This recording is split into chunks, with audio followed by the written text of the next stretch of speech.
And what's up again sa inyo mga tropa? Ngayong araw guys ay samahan nyo ako para bisitahin ng isang backyard breeder na talagang pangbigatin din ang kanyang mga materyales sa Barangay Dalig, Balayan, Batangas.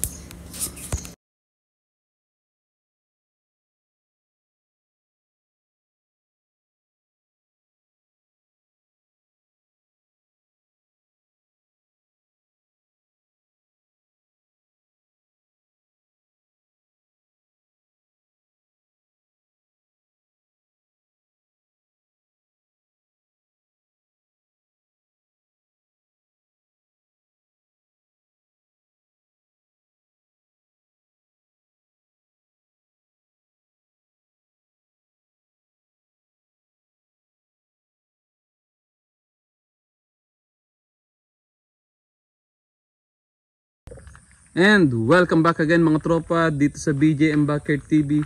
And for today's video nga ay dumayo tayong muli dito sa ating tropang si PJ Kabitenyo ng Barangay Dalig, Balayan, Batangas.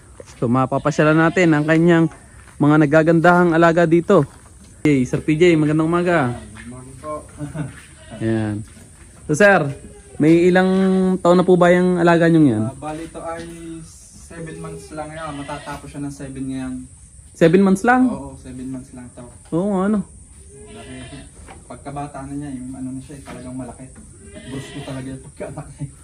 Biruin nyo mga tropa, 7 months lang pala itong kambing na to, itong barakong to. Kitang kita nyo, maganda ang ano niya, maganda ang proportion ano. Ang nanay niya ay galing Agri.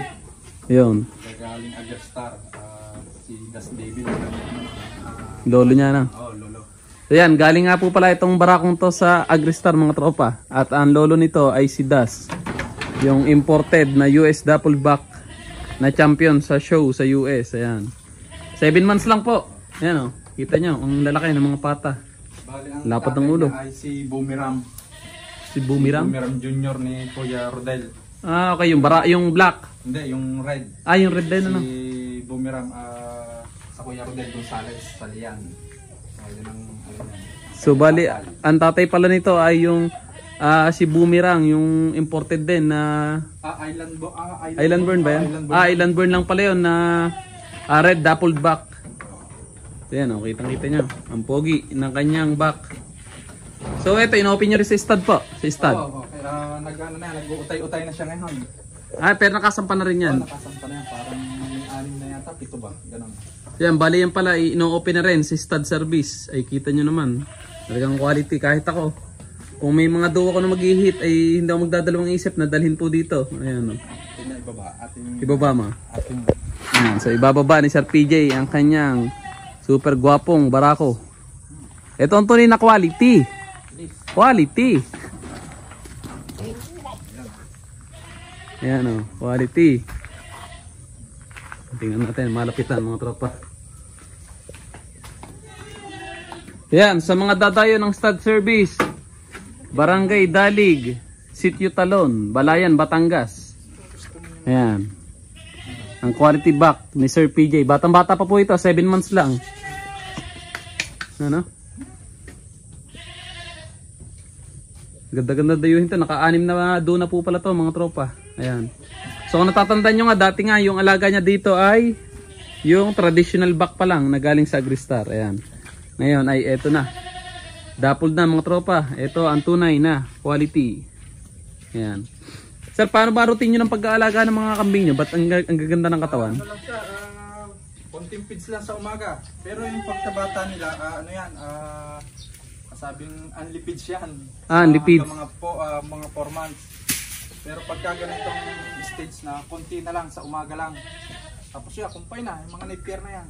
Magkakunti lang yung feeds mo pagka ganyang edad na. Oo, kailangan na niyang pinokontrol na siya. Tapos sa mga kumpay niyo, puro napier ano? Oo, puro napier. Kaya kung napansin niyo mga tropa, ang gaganda ng kumpay niya dito. Marami po siyang mga pagkain ng kambing. At hindi na po niya kinakailangan lumayo. Dahil ano, kita niyo yung mga napier niya dyan, ang dami po. Ayan, nakapalibot po yun sa kanyang mga lupa. Ayan no. Hindi talaga siya maubusan ng supply ng pagkain dito. Ayan. So anong pangalan nito? Sa PJ? Achilles. Yeah, si Achilles. Isang 7 months. Tunay na quality. US double line, mga tropa. So Sir PJ, baka pwede natin bisitahin yung iyong kabilang kulungan. Ayan, dito. Okay lang yan, Alpas. Oh,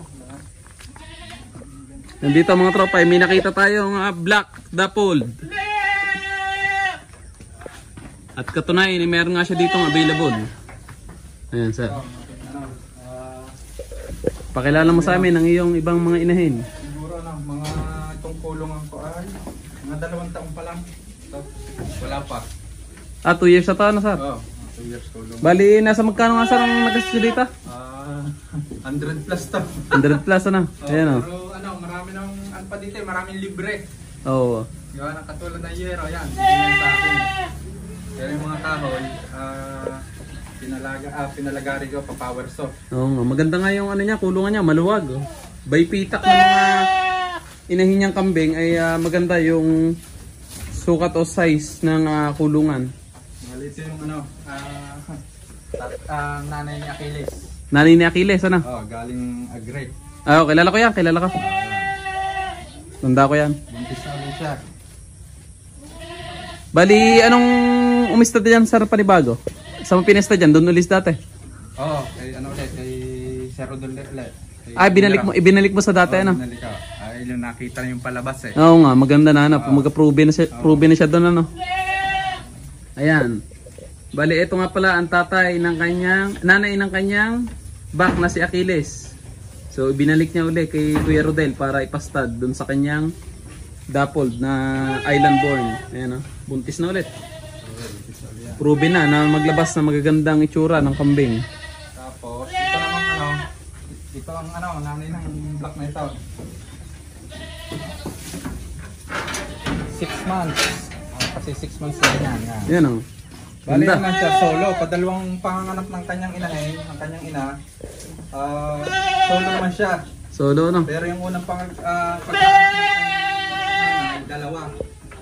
Bali ito naman yun, solo. Yung unang anak, dalawa. Tapos itong padalawa, solo naman siya. Solo. Yan mga tropa. Solong anak nga pala daw ito ng kanyang inahin. Yan Baka nagtataka yung iba, ito ay iwinalay ko ng 1 buwan at kalahati dahil solo-solo naman siya. 1 buwan at kalahati, winalay nyo na. Yan buntis na uli yung kanyang nanay. Oo nga, ano? Ayan, buntis na ulit. Ibig sabihin, parang sinurkat mo. Oo, dahil 1 month and a half pala, nag-hit na. Tsaka pagka solo-solo, ganun ang aking sa mga inahin na ginagawa ko. Pagka solo-solo, 1 buwan kalahati, walay ko na yan.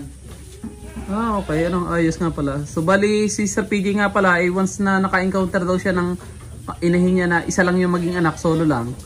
Winawalay niya na sa edad na 1 and a half months. Ayan. Ito po yung resulta ng kanyang winalay ng 1 and a half months. Parang hindi naman nabansot mga tropa at kitang-kita natin. At nasampa na rin ito.